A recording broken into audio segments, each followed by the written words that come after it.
In a world that seems to get more and more chaotic by the day, where do you turn for a real sense of safety? We're all looking for that shelter from the storm, right? Well, today we're going to dive into an ancient text that claims to offer a blueprint for exactly that, genuine protection, especially when we're walking through those dark seasons of life. I mean, think about it for a second. Do you ever just find yourself lying awake at night or maybe just scrolling through your phone and all of a sudden you're hit with this wave of vulnerability? That feeling that you are just completely exposed to whatever might come next? Yeah, of course you do. We all do. Whether it's the stress of money or a sudden health scare, the deep pain of loss, or just that constant background hum of fear and division in the world, these are those dark seasons that can make us feel incredibly small and unprotected. But what if I told you there was a guide for finding true safety? One that's been around for 3,000 years. And it's not about somehow avoiding the storms, but it's about finding an unshakable shelter right in the middle of them. So this blueprint is found in Psalm 91. And we're not just going to look at it as some beautiful poem or a hopeful prayer. No, the source material frames it as something way more concrete, a powerful, actionable promise of divine protection for those who know how to access it. The psalm kicks off with this incredible image, the shadow of the Almighty. Now, this isn't talking about some distant fortress way up on a hill. The metaphor here is immediate, it's personal. It's like a close, protective covering, like the shadow from a massive wing that just shields you completely from the scorching sun or a coming storm. Okay, but here's where this gets really interesting. The absolute genius of this psalm is its timelessness. The dangers it describes might use ancient language, but, as you'll see, they tap into the very same fears that keep us up at night today. I mean, sure, the language is poetic. It was written for a totally different time. But when you really look closer, you realize it's describing the universal human experience of facing threats, both the ones you can see and the ones you can't. Okay, check this out. Look at how these ancient perils translate directly to our modern world.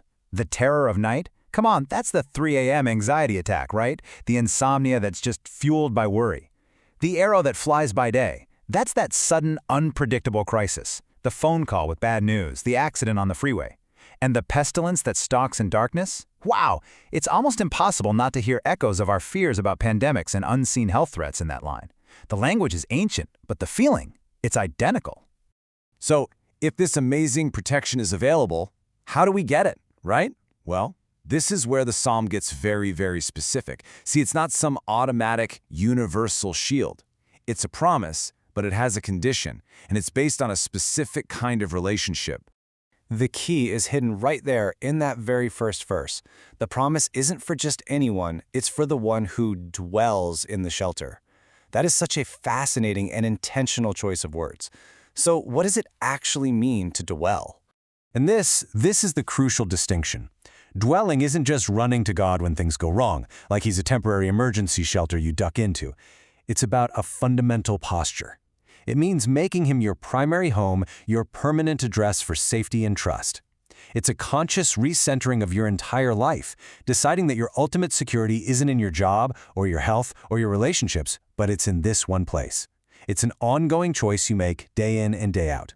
And this posture of dwelling isn't just some vague feeling. The psalm actually breaks it down into actionable steps. First, you verbally acknowledge him as your refuge. You say it. Second, you actively hold fast to him in love. That's a conscious relational choice.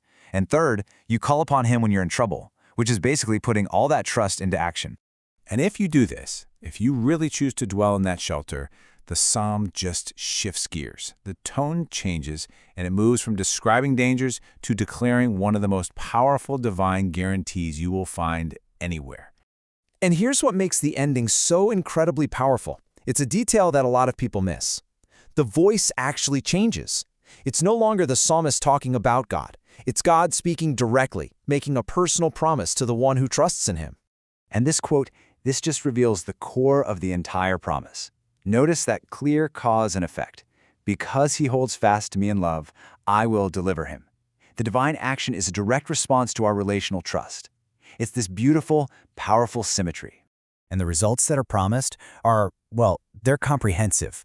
We're talking about deliverance from trouble, protection from harm, and answered calls for help. But it goes even further, promising honor, a long and full life, and the ultimate gift of salvation. It is a complete umbrella of divine care. So, the message of this ancient text comes right back to us here and now. The storms, they will come. That's a given. So the only real question left is the one that each of us has to answer for ourselves. Where will you choose to dwell? In your next storm, where are you going to seek shelter?